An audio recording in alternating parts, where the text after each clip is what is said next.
Welcome to episode 133 of the Bears' latest podcast. I'm your host, Colton St. Vincent. Underdog is the reason we live. While you're watching this, take out your phone right now. My phone is right here. Scan this right here now. Scan it now. I dare you. See what happens. All right? Shout out Underdog.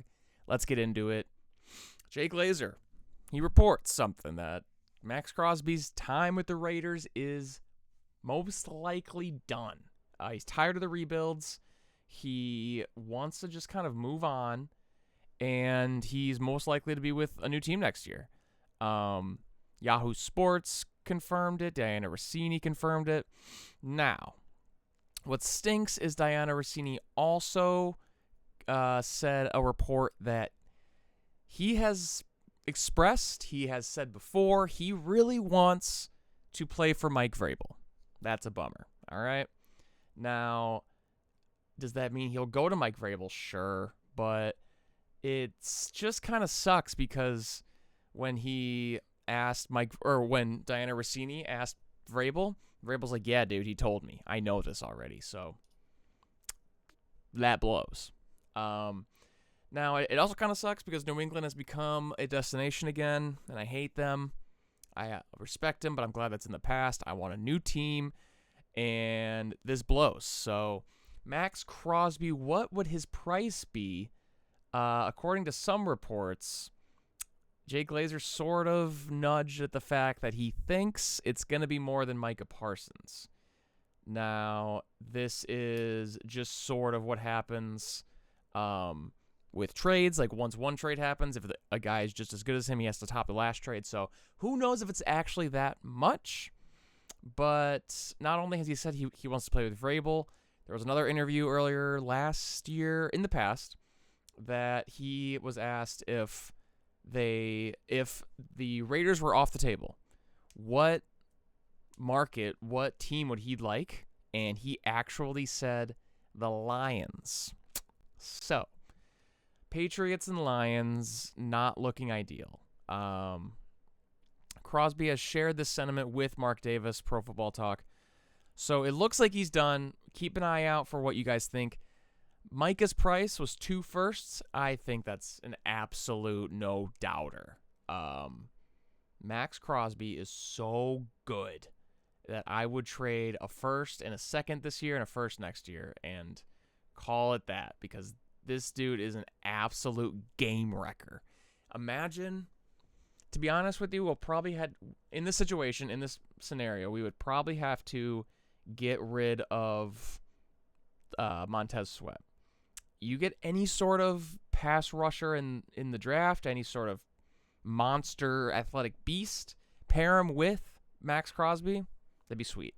Somehow, if you can keep Sweat and Crosby together, automatically turns into a top 5, top 8 pass rush in football.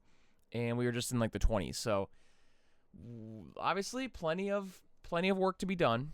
Plenty of actions to still happen. But I think that it's going to cost 2 first-rounders, maybe something else. I don't care. Get him on the team, dude. He's so good. You have your rookie contract, your rookie quarterback contract. This is when you go get guys like this. We'll see what happens. Couple good off seasons in a row. If we get him 3-time defending off season champs, that could be on the table. So something to keep an eye out for. Thought provoking question: should we extend Darnell Wright before his 4th year? So that's obviously his last year of his rookie deal. You have a team option as a first round pick, which I assume the Bears would pick up. But the longer we go, the more valuable he would get if he just had another season like last year, 2 more seasons like last year. Again, it's a domino effect for the whole season, or the whole offseason. If you go get a guy like Max Crosby, you're definitely going to 5th-year option Darnell Wright. You're not going to extend him. You're just going to squeeze as much as you can out of that little time. Is that the correct move? I think so, because the rookie contract for your quarterback is a cheat code to fast pass your team. Now, we just saw the Patriots spend like $500 million in free agency last year, and they are now in the Super Bowl. You see I think the Seahawks spent like $200 million. Spending money in free agency is kind of the way to like fast forward. I'm not saying you'll win a Super Bowl, but I think it gives you a lot better chance to win a Super Bowl, and I think it gives you a lot of like just faith in your fan base. The Bears have never really been a team that has gone out and spent a lot of money on free agents. We obviously spent $20 million on Dayo Adebingo, in the offseason. So he could be a cap casualty, and we really didn't even see much out of him because of his injury, but this is all, it's just playing a house of cards here. You make one little move, this whole thing crashes, but then you can go do this and make this stronger. That's the beauty, man. That is the beauty of the NFL. It's a year-to-year, week-by-week basis, and I like our foundation pieces. So should we extend them? I don't think so, but I think he could. I saw a tweet that said that Spotrac is projecting he would get a 3-year, $58 million deal when his contract expires. $19.4 million salary would rank 6th amongst right tackles. So take that as you will. I think that's a very easy yes. What is the easiest yes that you can possibly imagine? Underdog Fantasy. Underdog. Thank you for sponsoring this video. Football's biggest game is right around the corner, and you could get in on all of the action with Underdog. Are you not on Underdog yet? This is all you got to do. Scan right here, and new customers score $75 in fantasy bonus entries when you play your first $5 fantasy entry. Playing on Underdog is easy. Just head to the app, make picks on if a player will go higher or lower, and stats like touchdowns, rushing yards, receptions, and more. If you get them right, you could get 5,000 times your cash. Plus, there's new promos dropping every single day in the app. Highly recommend it. I take a look at those promos every morning when I'm eating breakfast. It's a very good way of life for me. So if you like making picks and winning money, then Underdog is the place for you for the big game. This week in Underdog, I am looking at said big game. I've said this a couple times this week, but I've got Drake May throwing lower than 222.5. Sam Darnold throwing higher than 230.5 passing yards. Play those together, and Underdog does the rest. What are you waiting for? Download the app today. Scan this. Download the app. Use promo code FOOTBALLFAN. That's promo code FOOTBALLFAN to score $75 in fantasy bonus entries when you play your first $5 in fantasy. That's promo code FOOTBALLFAN. Underdog. Make picks.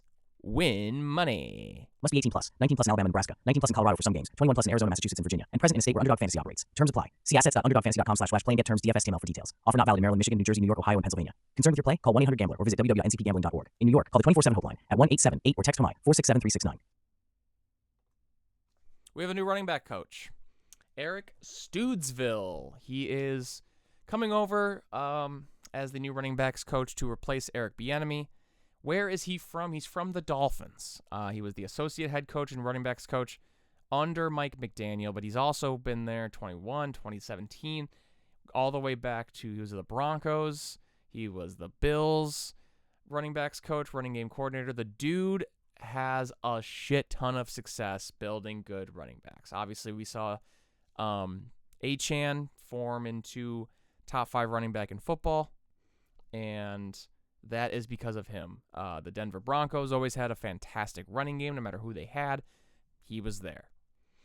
I believe he had Marshawn Lynch in Buffalo, so he's been around a lot of guys. He was the Giants running back coach 2001 through 2003, and if you go all the way back to the 90s, he was a Chicago Bear. So he was the wide receivers coach, special assistant, special teams coach, offensive assistant. He's all over the place. Plenty of experience. I think it's a fantastic hire. Obviously, our coaching staff last year was a strength of ours, and I think hiring guys like this continues that trend. So shout out Eric Stoodsville. Let's keep building. Kyle Monangai? Kyle Monangai. Now, final thing for today's episode.